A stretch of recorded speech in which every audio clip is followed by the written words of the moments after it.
नमस्कार दोस्तों, मैं राजेश। दिल्ली विधानसभा 2025 का चुनाव की घोषणा हो चुका है। ये 5 फरवरी को वोट डाला जाएगा और 8 फरवरी को इसका निर्णय आएगा। राजीव कुमार जी ने इसकी औपचारिक घोषणा कर चुके हैं।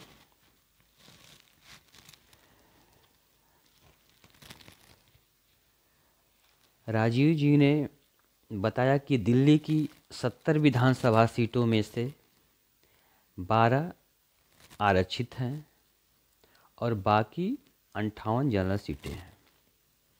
दिल्ली में कुल 1.55 करोड़ मतदाता हैं, जिनमें से 83.49 लाख पुरुष हैं और 71.74 लाख महिलाएं वोटर हैं। दिल्ली में पहली बार वोट करने वाले मतदाताओं की संख्या 2 लाख है। वहीं राजधानी में 17,000 से अधिक पोलिंग बूथ हैं। दिल्ली की सभी 70 सीटों पर जो पार्टियां हैं, जैसे सपा तो गठबंधन में है। मुख्य पार्टियां हैं आपकी कांग्रेस, आप और बीजेपी। ये मुख्य पार्टियां हैं। यही मुख्य पार्टियां 3 हैं जो अपना जोर शोर प्रचार में लगी हुई है।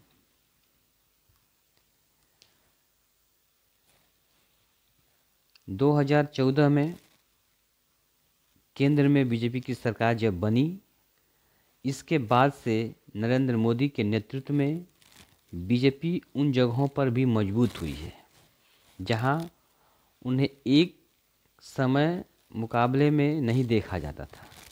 एक समय था उनको मुकाबले में नहीं देखा जाता था, लेकिन दिल्ली में पहले पार्टी को शीला दीक्षित ने और अब सत्ता में नहीं आने दिया। किसको नहीं आने दिया? जो बीजेपी को पहले तो शीला दीक्षित ने नहीं दिया, और आप जो पार्टी है वो बीजेपी को नहीं आने दिया।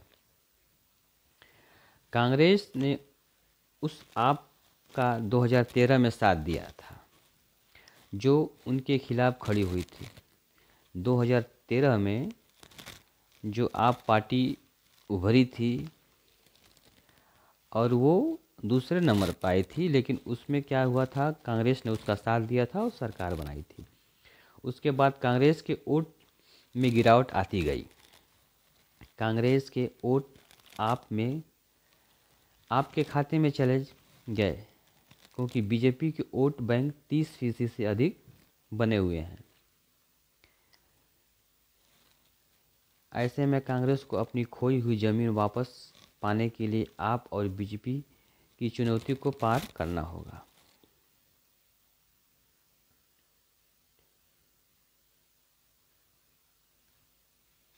हालांकि 2013 के विधानसभा चुनाव के बाद सबसे बड़ी पार्टी बनकर उभरी बीजेपी 2015 में 3 सीटें पर सिमट गई। इस बार भी उसका वोट प्रतिशत 30% से अधिक बना रहा। वहीं आपने 67 सीटें जीती और उसे 50% से अधिक वोट मिले। कांग्रेस वोट प्रतिशत के मामले में 10% के आंकड़े को भी नहीं छू पाई।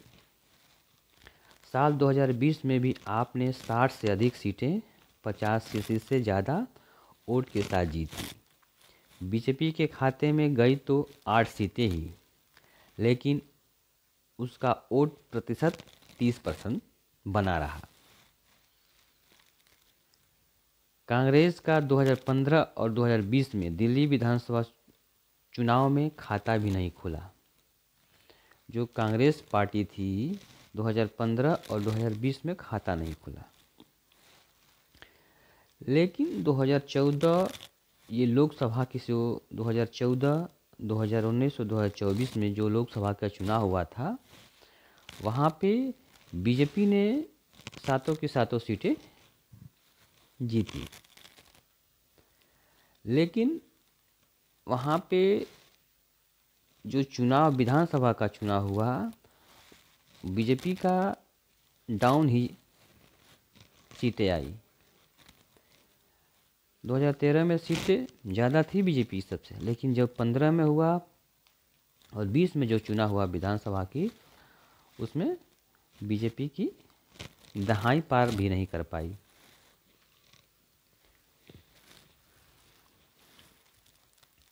बीजेपी और आप में इस समय जुबानी जंग चल रहा है।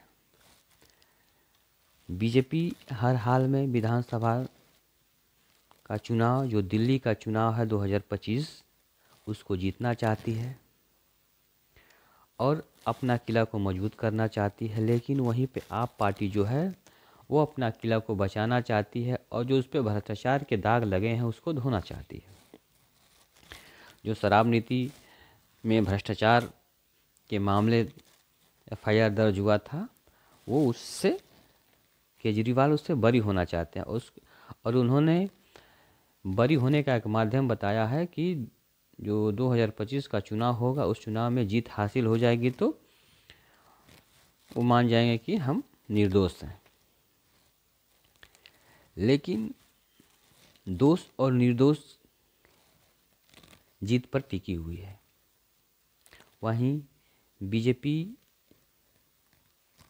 दिल्ली पे कब्जा करना चाहती है, किसी तरह दिल्ली पे कब्जा करना चाहती है और उसी के नज़र में मद्देनज़र रखते हुए उन्होंने जो विधान सभा का चुनाव है जोर शोर लगा दिया है, पूरी ताकत लगा दी है।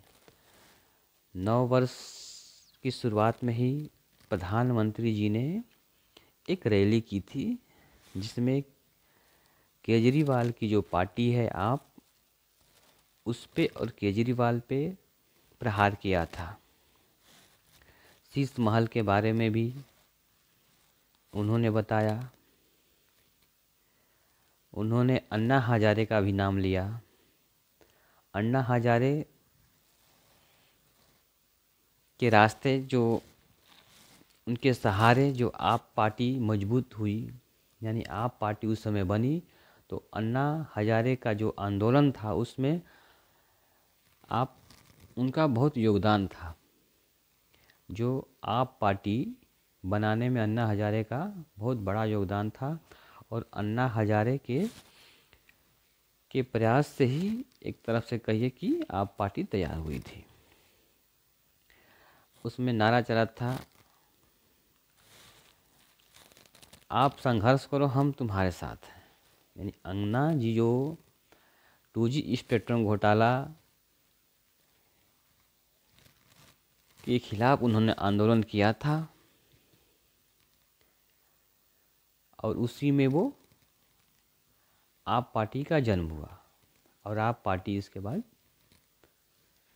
सत्ता में आई। और जो उसके बाद 2014 का जो चुनाव हुआ वही नारा था और अन्ना हजारे का असर ही था जो 2014 की जो लोकसभा चुनाव हुआ था उसमें बीजेपी आई। उनका आंदोलन और बीजेपी का आना एक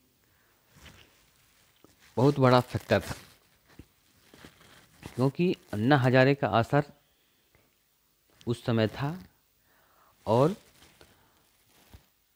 जनता पूरी तरह से अन्ना हजारे के साथ थी और अन्ना हजारे बदलना चाहते थे कांग्रेस सरकार को।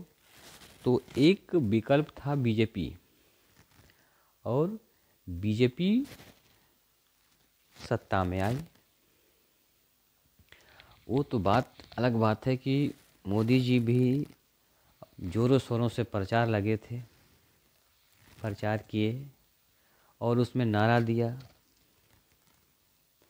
कि बहुत हुई महंगाई की मार, अब की मोदी सरकार, अन्य नारे, बहुत नारे थे। 15 लाख का जुमला भी था उसमें। काला धन का जिक्र किया गया था कि 60 दिन में काला धन लाएंगे। 15-15 लाख खाते में आएगा। लेकिन वो चुनाव का समय था और चुनाव में लोग झूठ बोलते ही हैं।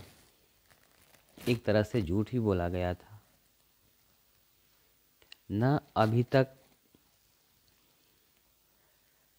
काला धन आया, न खाते में पैसा आया। लोग बहुत बेवकूफ़ बने।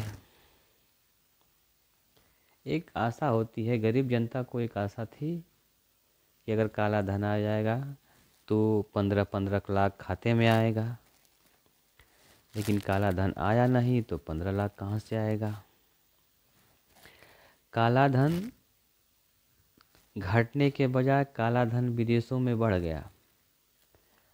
आप पता लगाइए काला धन क्या हुआ। काला धन बढ़ गया है। लेकिन 2014 में जो नारा दिया गया था, जो इस पे ज़्यादा फोकस किया गया था प्रधानमंत्री के द्वारा,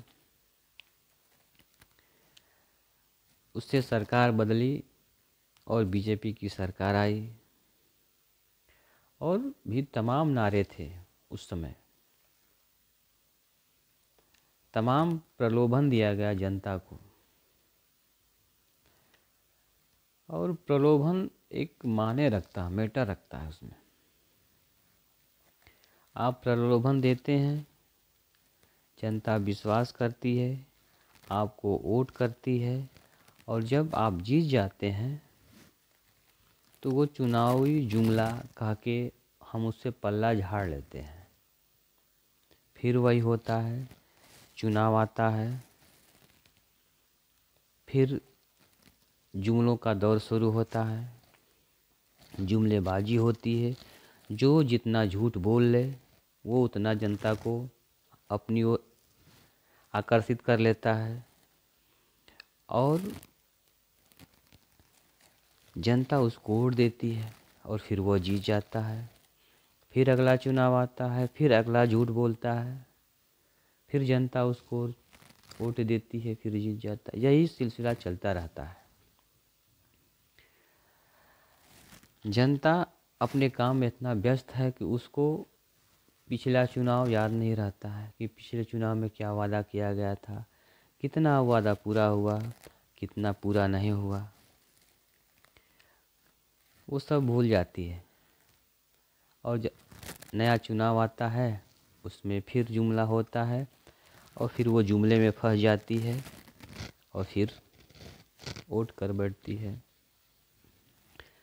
लेकिन इसमें जो जुमला है, जो पार्टी के द्वारा कहा जाता है, उसका 50% अनिवार्य होना चाहिए। जो आपने चुनावी घोषणा की, उस घोषणा का 50% कम से कम तो अनिवार्य होना चाहिए। ऐसी व्यवस्था होनी चाहिए। सुप्रीम कोर्ट को इसमें थोड़ा सा दखल देना चाहिए कि जो भी पार्टियां अपनी चुनावी घोषणा लाती हैं उसका कम से कम 50% तो पूरा होना चाहिए। नहीं तो ये सब बेकार है, क्योंकि झूठे वादे होते रहेंगे, जनता बेवकूफ़ बनती रहेगी और नेता मज़ा लेते रहेंगे। जो एक बार जीत जाता है वो फिर छोड़ना नहीं चाहता है। जो पार्टी एक बार सत्ता में आ जाती है वो सत्ता को छोड़ना नहीं चाहती। आप कोई भी पार्टी हो, अगर एक बार जीत गई तो वो 5 साल यही सोचती है